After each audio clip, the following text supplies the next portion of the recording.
માળિયાહાટીનામાં તાલુકા કક્ષાની unity March પદયાત્રા એક ભારત આત્મનિર્ભર ભારતના સંદેશ સાથે યોજાઈ હતી.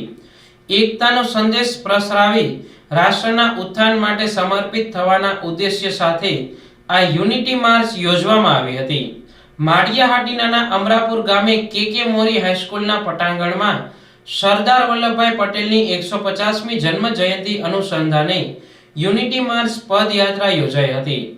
અમરાપુર ગામે કે મોરી હાઈસ્કૂલ પટાંગણમાં સરદાર પટેલની 150મી જન્મ જયંતિ પ્રસંગે યુનિટી માર્ચ અમરાપુરથી કાતરાસા સુધીની પદયાત્રાનો પ્રારંભ સાંસદ રાજેશભાઈ ચુડાસમા, ધારાસભ્ય ભગવાનજીભાઈ કરગઠિયાએ કરાવ્યો હતો.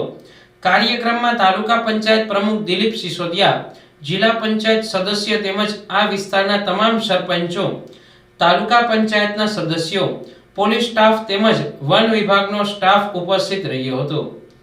પદયાત્રામાં અધિકારીઓ, પદાધિકારીઓ તેમજ અંકુર વિદ્યા સંકુલના બાળકો, કે મોરી હાઈસ્કૂલના બાળકો સહિત ગ્રામજનો મોટી સંખ્યામાં જોડાયા હતા.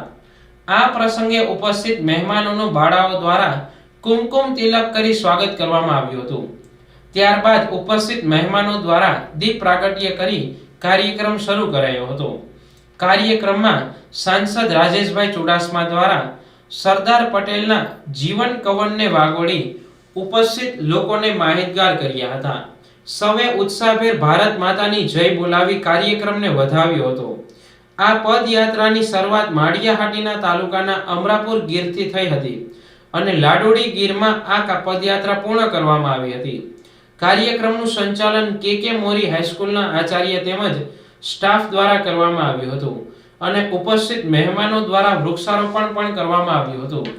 150મી જન્મ જયંતિ નિમિત્તે સરદાર વલ્લભભાઈ પટેલની જન્મ જયંતિ અમે અંકુર સ્કૂલ અમરાપુર ગામે સરસ મજાનો કાર્યક્રમ ગોઠવેલો. એમાં અમારા બધા સમસ્ત ગામના આગેવાનો તેમજ આજુબાજુના સરપંચશ્રીઓ, તાલુકા પંચાયતના સદસ્યશ્રીઓ, અમારા માન્ય સાંસદ સભ્યશ્રી, ધારાસભ્યશ્રી, તાલુકા પંચાયત પ્રમુખશ્રી તેમજ બધા પદાધિકારીઓ પણ, ડેપ્યુટી સાહેબ તેમજ મામલતદાર સાહેબ બધા હાજર રહી પદયાત્રાનું જે આયોજન કર્યું એમાં સમસ્ત સરપંચો જોડાણા. તે બદલ હું બધાનો ગામ વતી આભાર માનું છું.